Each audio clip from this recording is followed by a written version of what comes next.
As an F1 or J1 international student, there is specific information that you are required to report and maintain during your stay. This session is about your immigration record and your responsibility for maintaining that record. Let's look first at your contact information. You are required to notify the international office and your program sponsor within 10 days of any move or updates to your contact information. We keep this information on file and update your SEVIS record on a regular basis. This is reported upon your arrival on the International Student Data Form and then updated at the first one-on-one during each semester. This is part of the reason why the first one-on-one is mandatory each semester. Academic information. Initial status refers to the number of credit hours you are taking in the first semester. If you are taking 12 credit hours or more, then you are in full-time student status. Program refers to the kind of program that you are completing at OJC. If you're seeking a transfer degree, this will be an Associate of Arts, Associate of Science, or Associate of General Studies. If you're seeking a specialized program degree in nursing, cosmetology, automotive technology, or early childhood education, then you'll select an Associate of Applied Science.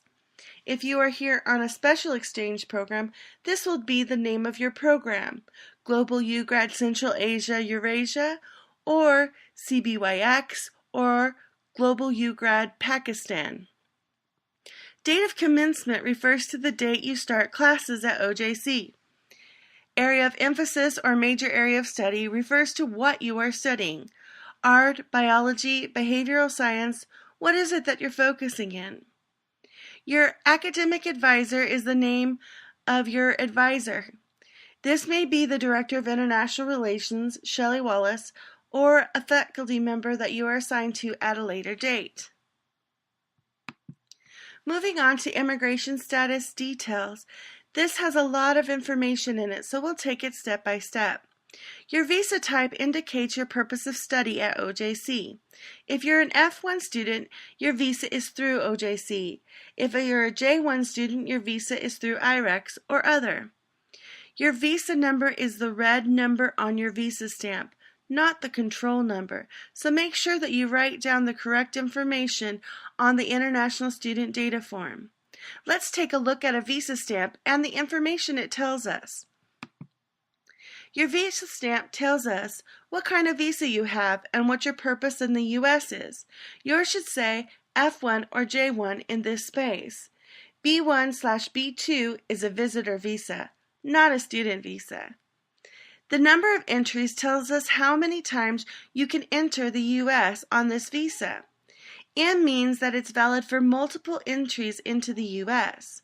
UGrad scholars, however, should not leave the U.S., regardless of how many entries are indicated on your visa stamp.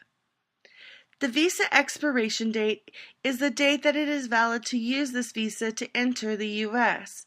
It is not a violation of your status to have an expired visa as long as you are in the U.S. and your DS 2019 or I-20 is valid. Think of your visa as a key that you will use to enter the U.S. When it expires, it no longer works to open the door, but if you're already inside, you can stay as long as you maintain your status. Your SEVIS number and program sponsoring institution will also be on your visa across the bottom. We will get copies and retain this information in your OJC file. Next, let's look at the I-94 admission and departure number. It is a number assigned to every non-U.S. citizen entering the U.S., regardless of their status or visa type. This will change every time you leave and re-enter the U.S., so it's important that you update this information regularly. Let's take a look at what a printout looks like. We will print this out with you during orientation, but you'll need to do this on your own or at the first one-on-one in future semesters.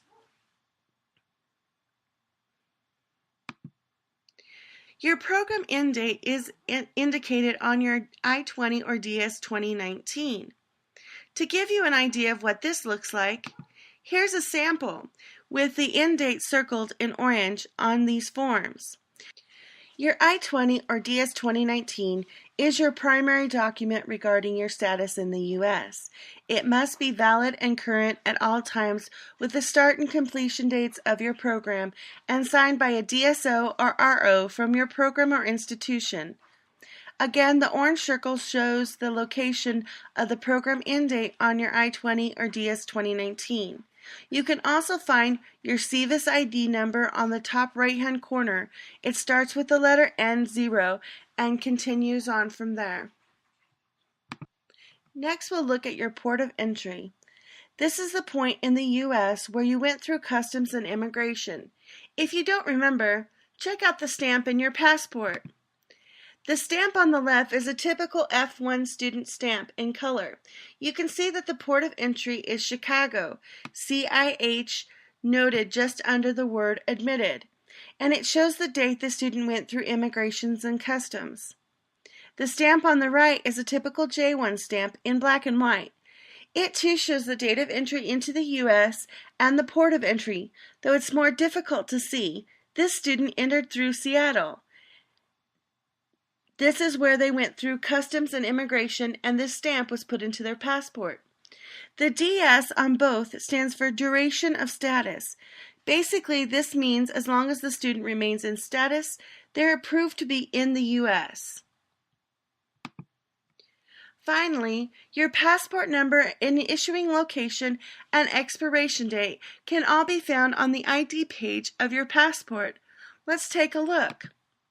Passports come in different colors and styles depending on your native country, but have general points in common.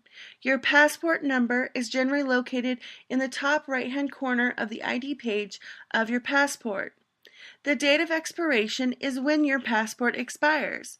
Please make sure that your passport remains valid throughout your time at OJC. If you need to get a new passport, make sure that you have a copy supplied to the International Relations Office. The issuing location or agency is also listed on this page. This is where, or by whose authority, your passport was issued. We will collect your passports and get copies of them for the purposes of obtaining this information as well. We will also maintain copies of all previous I-20s associated with your current visa status and any previous institutions attended in the U.S. and the dates you attended them. This is only required for students that have transferred from another U.S. institution. We also keep record of your emergency contacts and health insurance information, though this is not reported to USCIS. Your family contact should be someone that you would want notified in case of an emergency, preferably someone who can understand written or spoken English. But if there's no one that speaks English, it's fine to put another source there. Your U.S. contact can be a family or friend, coach, or program advisor that you would want notified in case of an emergency. You will also need to supply a copy of your health insurance card during on-campus orientation and every semester subsequent in the first week. This is how we can ensure you have proper coverage and be able to assist you better should you need medical attention. Who do we release information to? Specific information related to your status is mandatorily reported to USCIS through the SEVIS system and to USCIS agents as required by immigration law. For exchange students, your program is regularly updated with your progress and any changes to your address and contact information as reported to the International Office. However, you should also report these directly to your program sponsor or coordinator. Parents and sponsors are updated if it's permitted by you. Please make sure to sign a waiver if you want us to communicate freely with family members at home. On occasion, it's also necessary for other OJC staff to be aware of your situation. This may include coaches and the Vice President of Student Services, as well as some faculty members.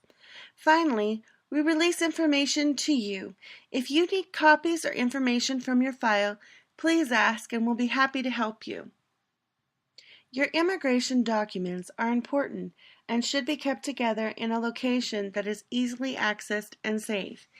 If you have any questions, please post in the discussion section under the topic Immigration.